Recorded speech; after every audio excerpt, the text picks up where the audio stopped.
আমরা এখন আছি মিনি কক্সবাজার।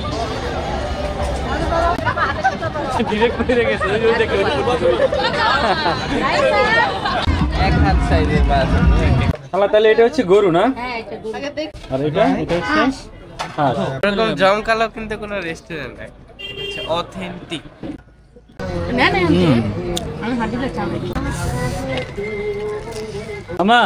একদম গরম দিয়ে আনছি দেবিটা। এই শীতে এর চেয়ে ভালো খাবার আর কিছু হইতে পারে না। হাঁসের মাংসের উপরে কোনো কিছু হয় নাকি? আবার আসা লাগবে খাওয়ার জন্য।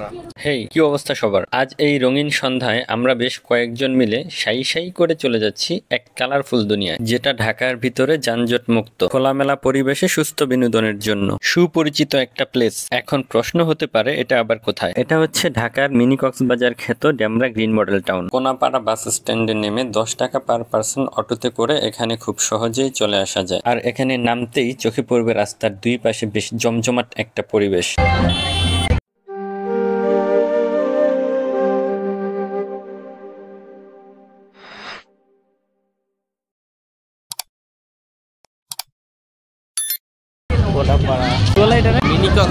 মিনি কক্সবাজার। আমরা এখন আছি মিনি কক্সবাজার। মনে হচ্ছে একসাথে 3-4টা মেলা চলতো, খালি মেলা আর মেলা। আজীবন ব্যাপী মেলা, আজীবন সবসময় তো মোটামুটি জমজমাট থাকে এখানে। বর্ষাকালে তারপরে কায়াকিং হয়।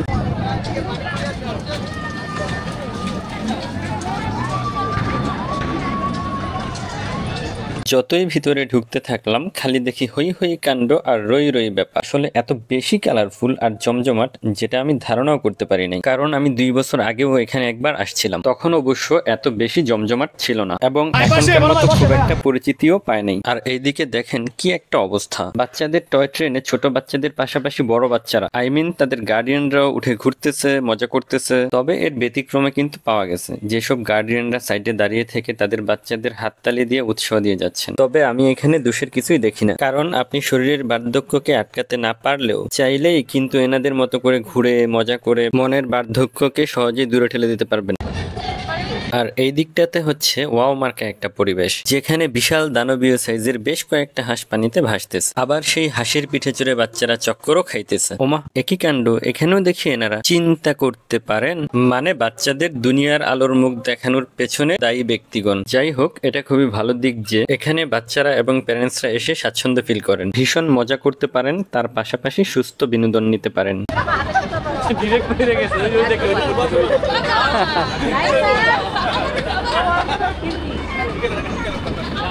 আমাদের সময় আমি হইলে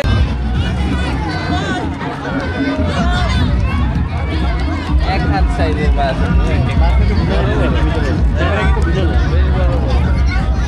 ক্যামেরাটা ভালো বোঝা যায়। সিলেটের ওইখানের মাছের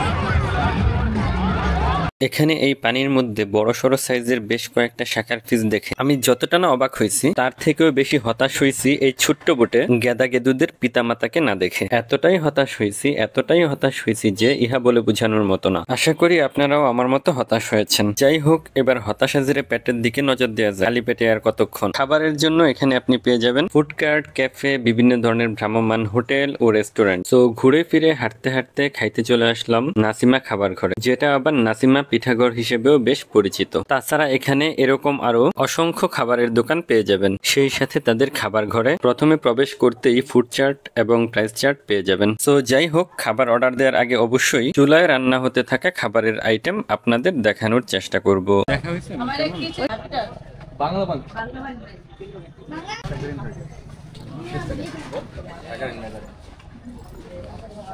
তাহলে এটা হচ্ছে গরু না, গরু এটা, আর এটা হচ্ছে হাঁস। আর কি রান্না হইতেছে নাকি? কতক্ষণ লাগবে?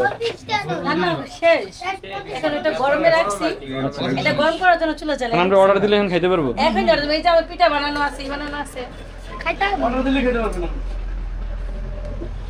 আমরা এখন অর্ডার দিতেছি খাবার। একটু পরে আমরা খাবো ইনশাআল্লাহ। আমরা এখানে যেটা অর্ডার করতেছি আপনার হচ্ছে হাফ হচ্ছে গরু, ফুল হইতেছে খাস, আর 5টা হইতেছে পিঠা, আর 2টা হচ্ছে চাপটি। ঠিক আছে, তাহলে হচ্ছে আমরা হচ্ছে এগুলো অর্ডার করলাম। খেলা আমাদেরকে এখন দিবে, আমরা অবশ্যই আপনাদেরকে খেয়ে জানাবো কি অবস্থা। এরকম জমকালো কিন্তু কোনো রেস্টুরেন্ট নাই, অথেন্টিক, একেবারে অথেন্টিক একদম। Just আমরা খাবো, আপনারা দেখেন। চলুন আমরা সবাই মিলে একসাথে খাবো ইনশাআল্লাহ। আচ্ছা এইখানে বসবা নাকি ওইখানে বসবা? আচ্ছা আমরা এইখানে বসি, ভিতরে বসি, এখানে বসি। হ্যাঁ হ্যাঁ হ্যাঁ। তো এদের এখানে প্লেসটাও খুব সুন্দর। তো খাবারের জন্য এখন অপেক্ষা করতেছি। খাবার আসা মাত্রই আপনাদেরকে দেখাবো এবং সেই সাথে আমরা টেস্ট করবো। যাই হোক, আমাদের খুব বেশি সময় অপেক্ষা করতে হয় নাই, খুব অল্প সময়ের মধ্যেই টেবিলে খাবার চলে আসলো। আর এইদিকে খাওয়া দাওয়া শুরু করার জন্য সবাই কিন্তু ভীষণ রকম এক্সাইটেড ছিলাম। তো দেখতেই পাচ্ছেন সবাই হাতে হাতে খাওয়া দাওয়া শুরু করে দিলাম। তার পাশাপাশি আপনাদেরকে দেখানোর চেষ্টা করব কি কি খাবার আমাদের টেবিলে আজকে সার্ভ করা হলো। এইখানটাতে আছে হাঁসের ঝাল মাংস, গরুর মাংস, 3 রকমের ভর্তা, সেই সাথে চিতই পিঠা আর চাপটি। উফ, আর তর সইতেছে না। এবার জমিয়ে খাওয়া শুরু করার পালা।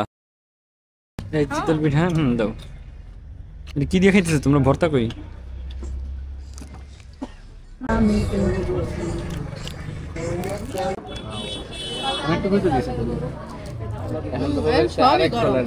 সবই গরম। বেশি ভালো পর্যন্ত তো খাইতে হবে, তবে ওটা এখন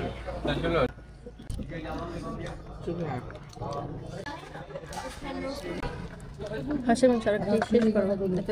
এই দেখেন ঠিক এরকম একটা অবস্থা। আচ্ছা গরুর মাংসের ঝোল হ্যাঁ অবশ্যই। দেখাও।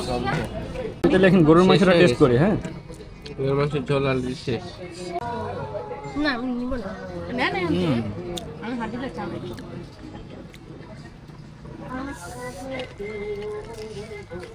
ঝোলটা খাও, ঝোলটা খেয়ে শেষ।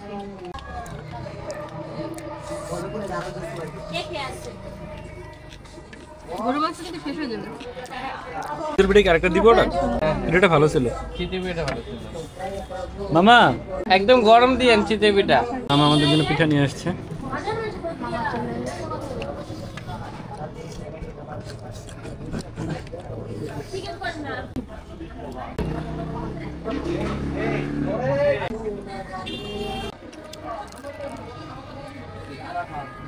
এই শীতে এর চেয়ে ভালো খাবার আর কিছু হইতে পারে না।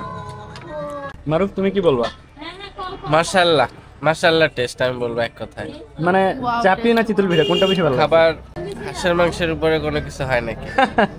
হাঁসের মাংসের টেস্ট জোস, একদম অথেন্টিক, আমরা যেরকম ফ্লেভারটা চাচ্ছিলাম একদম ফার্স্ট ক্লাস। যা চাইছি ওইটাই তো। একদম ফার্স্ট ক্লাস। আবার আসা লাগবে খাওয়ার জন্য। আমরা আবার আসবো।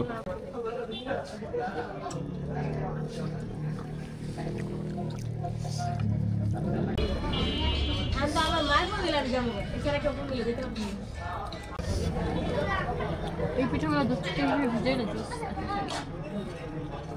এখানকার চিতই পিঠাগুলো সত্যি অন্যরকম, আর হাঁসের মাংসের ঝোলের কথা কি আর বলবো, একটু বেশি টেস্টি ছিল। দেখতেই তো পাচ্ছেন শেষ পর্যন্ত আমি আঙুল চেটে খেতে বাধ্য হয়েছি। আমি নিজের দায়িত্ব নিয়ে বলতে পারি আমাদের ধারণার চেয়েও এই খাবারগুলো অনেক বেশি টেস্টি ছিল। আর এইদিকে অস্থির লেভেলের ভরপেট খাওয়া দাওয়া শেষে স্বস্তির গল্প চলছিল আমাদের। যাই হোক, এতক্ষণ ধৈর্য ধরে যারা আমাদের সম্পূর্ণ ভিডিওটি দেখেছেন তাদেরকে অসংখ্য ধন্যবাদ। আজকে এখানেই শেষ করছি, দেখা হবে পরবর্তী নতুন কোনো ভিডিওতে। সেই পর্যন্ত সবাই ভালো থাকবেন, সুস্থ থাকবেন। আল্লাহ হাফেজ।